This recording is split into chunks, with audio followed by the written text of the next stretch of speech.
তো আমার সাথে যদি একটু আমরা আবার সামনের দিকে যাই, এই প্লেসটা এটা একটা করিডোরের মতন থাকছে, যে পুরো পার্টটাই কিন্তু আমাদের ফুল ফ্ল্যাটটাকে কিন্তু কানেক্ট করছে।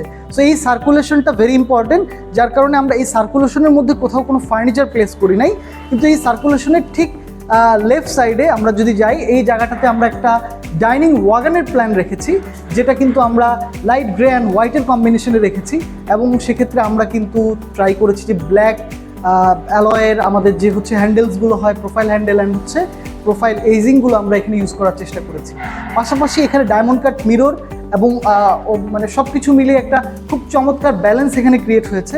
মাঝখানে আমরা এই জায়গাটাতে, যেখানে আমরা একটা কলাম দেখতে পাচ্ছি, এই কলামের পার্টটাতে আমরা এই জায়গাটাতে ওয়াল প্যানেলিং ইউজ করার চেষ্টা করেছি।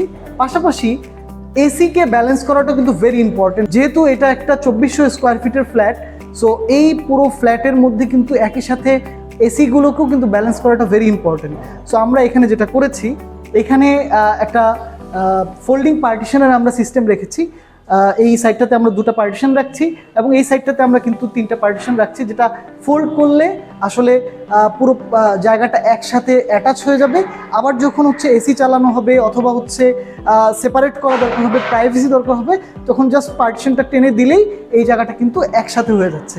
আমরা এই ওয়ালটাতে কিছু ডেকোরেটিভ প্যানেলিংয়ের কিন্তু প্ল্যান রেখেছি এই ওয়ালটাতে,